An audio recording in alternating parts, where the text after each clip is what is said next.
Brighton's ability to beat the press today was incredible because our players really tried. That's one thing you can't say Amrin isn't doing well. These players are trying. They're just not good enough, which is why I'm not going to be ranting and raving and going crazy. These players are just not good enough. It's not their fault. They're just not good enough. It's not their fault they got signed for hundreds of millions of pounds. It's not their fault that they've got crazy long contracts. It's not their fault that they're paid extremely high wages for being incredibly mediocre. It's not their fault. But they are trying. They are being professionals. They are putting as much effort in as possible, but they're just not good enough. And every time they try to press Brighton, especially when Brighton had the ball at the back, when their goalkeeper got the ball, when their right backs and left backs got the ball, when their centre backs got the ball, our players thought we could get something. We got one thing, the chance from Zerki, but for the most part, they were able to beat our press and then bop the ball over the top, switch to play, and immediately take out 3 or 4 players and already be in our final third, which is something that I've noticed we've always struggled to do. These players, because it's such a janky collection of players from different managers, different styles of play, and they don't really match what Amarin wants to do. I find that whenever we're trying to attack or progress the ball up the pitch, it just looks janky, looks a bit disjointed. It takes longer. It doesn't look intuitive. Whereas when Brighton were doing it, the keeper will get the ball, passes to the right back back to the keeper back to the centre back back to the left back. Boom, a midfielder will come short, pass to him, switch to play, and then suddenly they're in our final third. It always felt natural, intuitive, instinctive. Our one always feels like they have to look up and check. Whereas Brighton are passing the ball into spaces, knowing, okay, cool, Estupiñán's going to be there. Knowing straight away, Estupiñán's going to be there. Mitoma's going to be there. The striker's going to be there. João Pedro. They know exactly where every player is meant to be, and the ball just lands where it's meant to be. The players pick it up, look up, and then boom, they got a chance on goal. So to be honest, even though we caught life when it was 1-1 and they scored the goal, I think João Pedro, but it got ruled off. It got ruled as a foul, because one of their players kicked, I think, Dallo under his boots when he first got a touch on the ball. We caught life. I didn't necessarily think that we would be able to hold on to the lead. I felt like every time we tried to attack them, they looked a bit more potent because we were offering up spaces in the back. And as soon as they got their goal ahead, I didn't really see us having the ability to fight our way back into the game. I didn't feel like we could get a draw. I feel like in this game, we were either going to lose or we were going to win. I don't think it was ever going to be a draw in there. We didn't have the ability to hold them off. They were just all over us like absolute ants. They were pressuring all of our players. It looked like they were way fitter than us. And the really concerning thing about it is just the technical ability of all their players is far superior to ours. Forget the price tag. Just the technical ability of their football players is far higher than ours. Even Danny Welbeck. Danny Welbeck was never, in my opinion, that great on the ball. Great athlete, could run in behind, could come short, but he was never that silky or skillful on the ball. But him amongst these players looks pretty good at doing that. He can come short. He can peel off on the side. I thought he played pretty well today. I thought it was a very decent striker's performance. He didn't really do much in terms of front of the goal, but I thought in terms of offering himself as the vocal point, coming short, spinning in behind, winning free kicks here and there, he did a really good performance today. And that is proof of like how they've kind of evolved, where they can kind of semi-carry a Welbeck because all of the rest of the players are really good on the ball. Whereas we have maybe 1 or 2 players who are good on the ball. The rest of them are really janky. The rest of them can't really play that style of play. Which makes you think, what's the point of getting Amrin in the first place, huh? Really does make you think that, doesn't it? What's the point of getting Amrin in the first place if you're going to have these players playing for him? It really doesn't make any freaking sense. Especially on the eve of flipping, the legend that is Dennis Wise. Dennis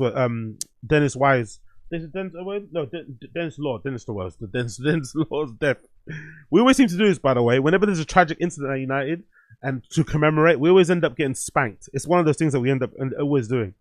But yeah, man, like everyone was terrible today. I thought the fullbacks were pretty awful going forward and going back. Mazwari letting his man come in from behind and basically get the ball across the goal for the first goal in Mitoma.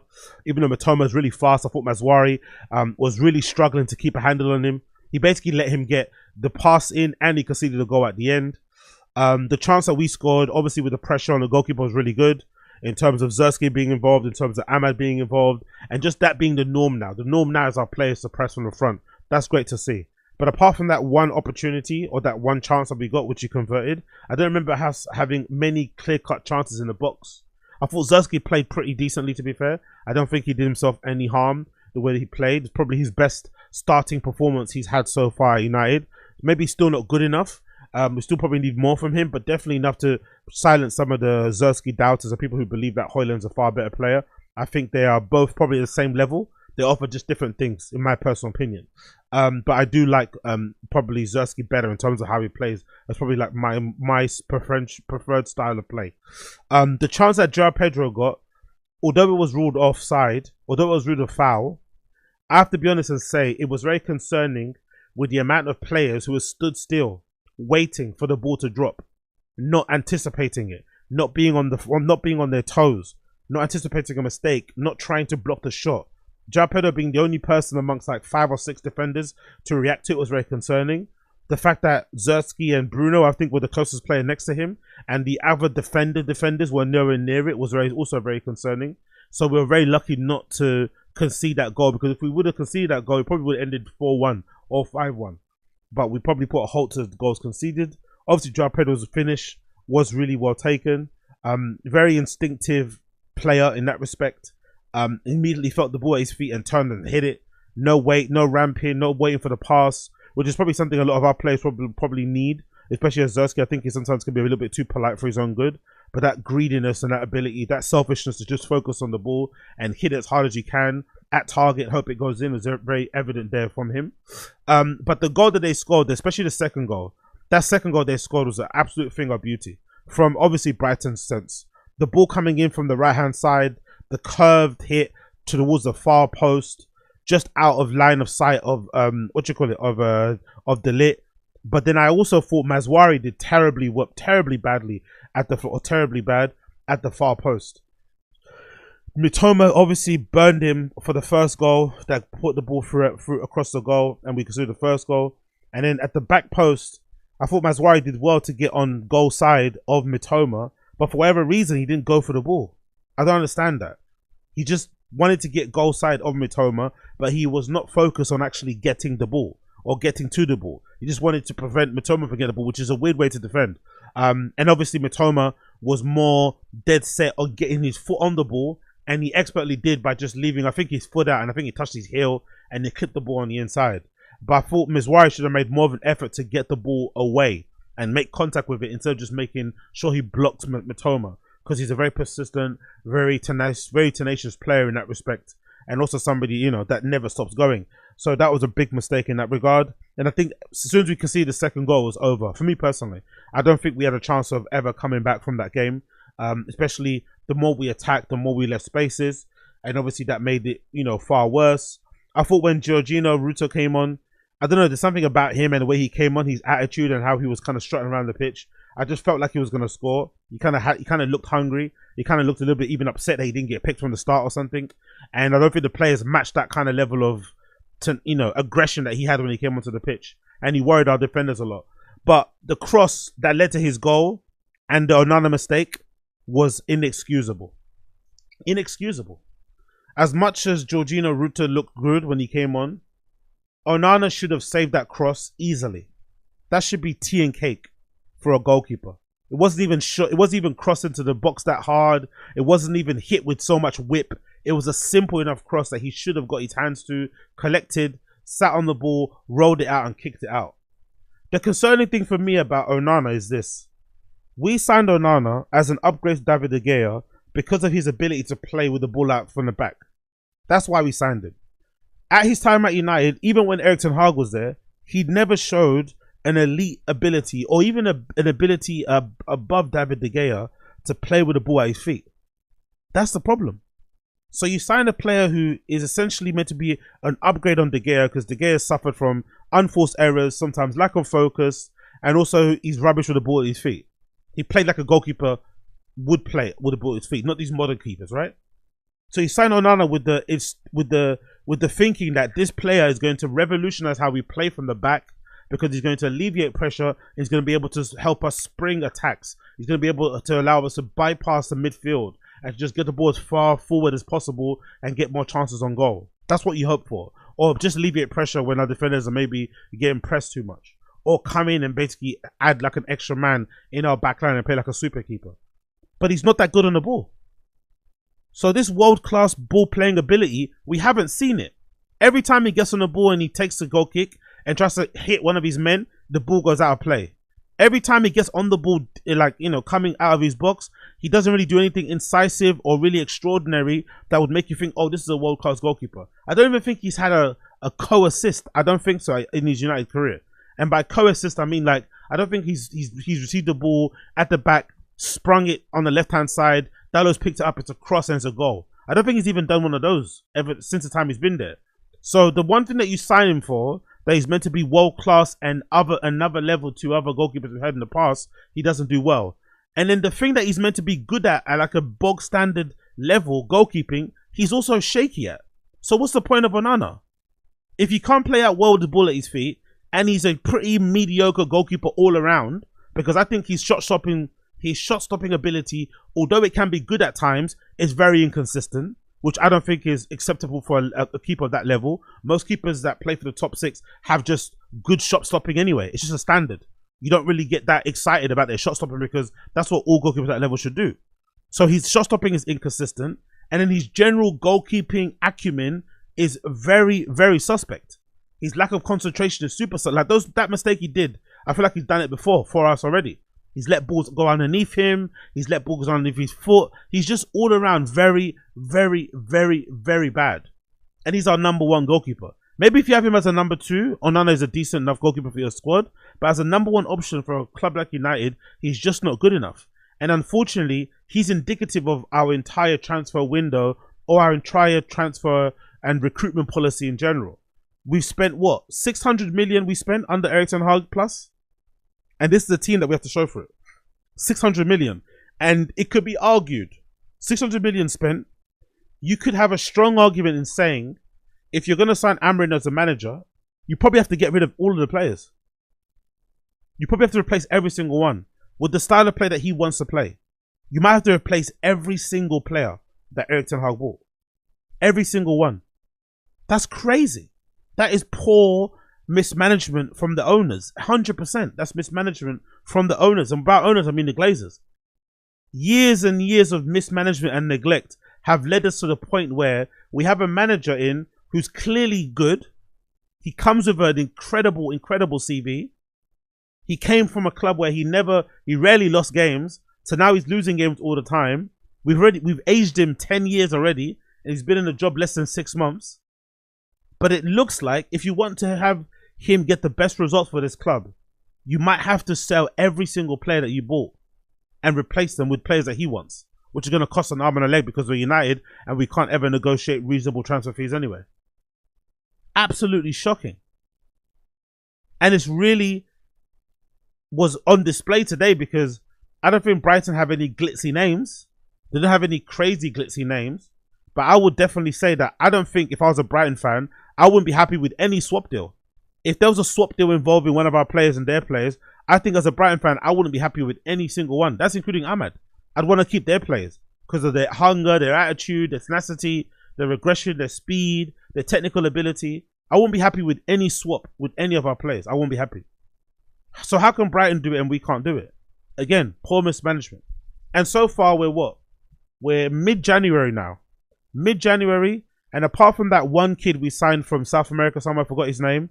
I think he's like a left back or a centre midfielder, I forgot which one. We haven't been linked to one senior player since then. Not one transfer, not one loan.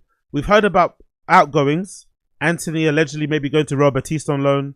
Garnacho maybe going to Napoli with a permanent transfer or with a loan with the option to buy. But we've not heard one rumour, one concrete rumour about a player that we're linked to that we're going to sign. Not one. Not one. Which makes you think, what was the point in getting Amrin in the first place? I was one of the rare people out there, and hopefully I can get a clip of it somewhere on my channel or my podcast. I was one of the rare people out there that was saying, I didn't mind the interim. I was one of the rare people that said, there's no point in getting a manager in mid-season. We may as well just stick with Ruud until the end of the season and then decide who we want to get in the summer and then give them the summer to get the squad right, get the transfers in they want, and then go from there next season. I was one of the rare people saying that because I didn't understand how it would make any sense getting a manager in mid-season unless you were willing and committed to splashing the cash in a big way in January or getting rid of a bunch of people. Because I don't think we have the ability to do it either. the club shows a lot of hesitance. Like, look what recently happened with Harry Maguire. Harry Maguire played a couple of good games and he got given a contract renewal. If we really wanted to make some change, we would get rid of a player like Harry Maguire. Because getting rid of Rashford, getting rid of Anthony, those are easy decisions to make. But getting rid of the likes of the Rashfords and stuff, getting rid of the likes of the Brunos and stuff, or upgrading those type of players, those are the harder decisions to make, which are going to be a lot more, have a lot more impact commercially on the club, you would think. But re-signing Harry Maguire, you know, what does that show? Does that show intent? Does that really show we're trying to go places? This guy wants to play 3-5-3. So far, have we seen us linked to any wing backs that are an upgrade on Dalot, who's fucking garbage, by the way? Dalot today was fucking horrible. I think there was like 2 or 3 times he got the ball running into space, and instead of running straight down or running on the outside, he kept trying to cut on the inside, where the defender, I think it was Minter, was coming into him, running right behind him. I don't know how he just didn't push the ball into space. He was trying to come running inside, not even trying to cut it, just running inside. Absolutely brain dead footballer. Maguire has shown basically he's a competent right back. As a right wing back, maybe not the best, and obviously hasn't got any instincts to go forward. So 2 of our main positions in that system, because that's why he wants those wing backs to kind of double up, you know, on the attack, so you can kind of invert your 10s and shit. So that's kind of, you know, to overload that kind of space. So that's why he's recognizing loads of Sporting Lisbon's goals when he was there. Their goals would be scored in and around the box, because a lot of those players would kind of bunch around the box area in a kind of a U shape. So that's, you know what he wants to play. You know his style of play. And he's an elite coach, clearly, in Amrin, in my belief. I think elite coaches don't come into teams and change how they play based on the players that they have. They don't do that. They play the way they want to play, and they make the players fit into that system. If not, they get new players. That's what elite coaches do. This is not a surprise. So fans I've seen online who are like, oh, you need to change your style of play, adapt to the players, that's not what elite coaches do. If Pep Guardiola came to this club, he'd do the same thing also. All top coaches do that. You stick to your principles, you stick to your style of play. That's how you become an elite coach. You don't become an elite coach by changing, chopping and changing like what Erik ten Hag did. You play one way at Ajax and you come to United and you chop and change. You don't do that. You stick to your principles. You get the players in that you want. You drill the system into it because that's all you know. And then you push from there. But have we shown the ability to get those players in for him? No. So I want to know, what the fuck was the point in getting Erik ten Hag in if you're not going to back him? What's the point? Because these players can't do it. And I'm not even going to rag at the players. These players can't do it. And it's not their fault. They're really trying their hardest. They really are trying their hardest, but they're just not good enough. They're just not simply good enough to play the way the manager wants to play. Or to play in any way, basically. They're just terrible. They're just fucking gash.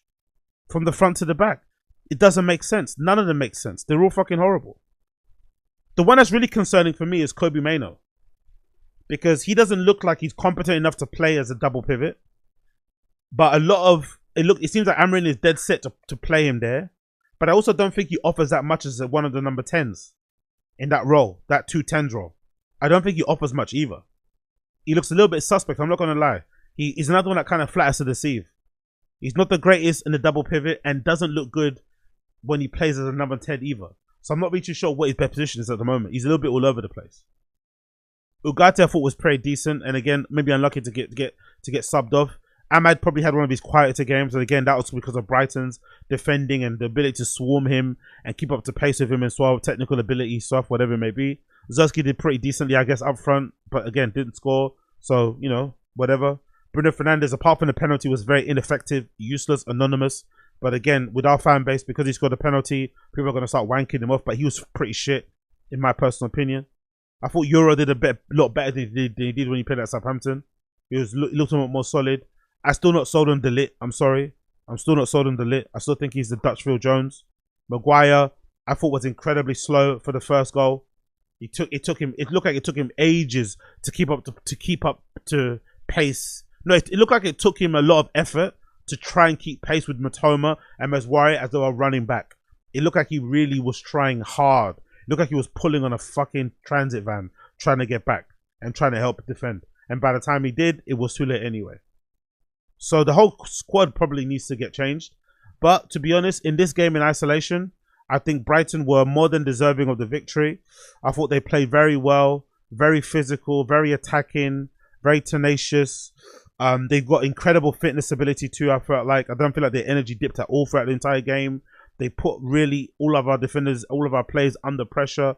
I thought they resisted and evaded our press extremely well, and they took their chances really fucking well.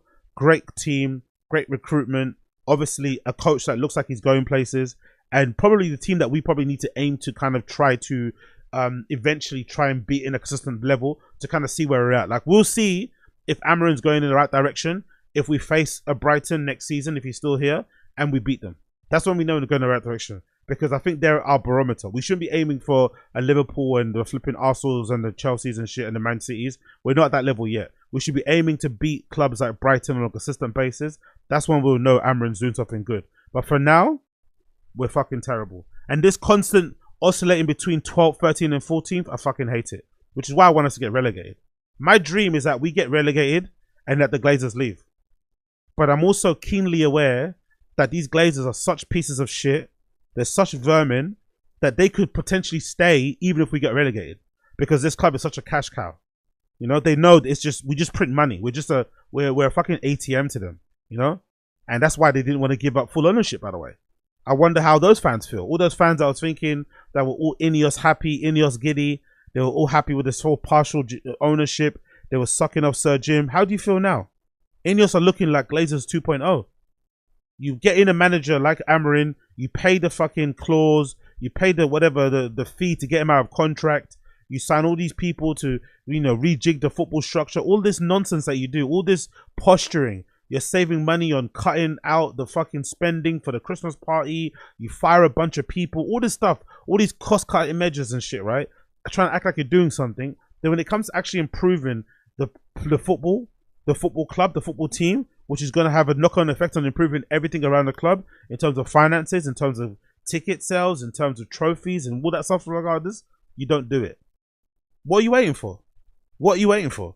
This is the perfect opportunity. We're not 13th by chance. We're 13th because we belong to be there. We deserve to be there. And I, for one, I'm praying that we get relegated this season. I want us to get relegated. I think this fan base needs a wake-up call. And I think this ownership needs to get the fuck out of here. And the only way we're going to get them the fuck out of here is if we get relegated. But so much so, we need something drastic to happen, because so far we're just meandering. 12th and 13th. What's the point? Just get relegated. What's the point of finishing it? Just get fucking relegated. I'm for it. I'm for the relegation, but I think some fans are definitely not, because they are still in the hope that we're going to win a trophy. We're going to get top 6. There's still ability. I don't know. I've even heard some fans say that they think the manager's a problem, which I'm okay to accept. You know, I'm going to always keep an open mind with this sort of stuff. But if you believe the manager's a problem, then you also believe that these players are better than what they're showing. And I don't think that's the case. I think these players are trying their best or hardest than probably they've ever done, even during Erik ten Hag's level or spell. Sorry, I don't think these players are like phoning it in. I think these players are really trying. They're really busting the gut. They're pouring their heart out. They're covering every blade of grass they can cover. They're just not it. That's okay. But if you think Iraola at flipping Brighton is going to come in, and at Bournemouth is going to come in and suddenly have us playing the way Bournemouth is playing, that's not going to happen. He's playing the way he's playing with Bournemouth because Bournemouth have those players. If he comes to United, you have to try to get Dalot to play like his fullback. That's not going to happen, because Dallow's Dalot. It's like, what do you want? So these people who think the manager's a problem, do you honestly think the players aren't? You honestly think that these players are better than what they are? You honestly think this team is better than what position has been in? I don't think so. But again, what do I know?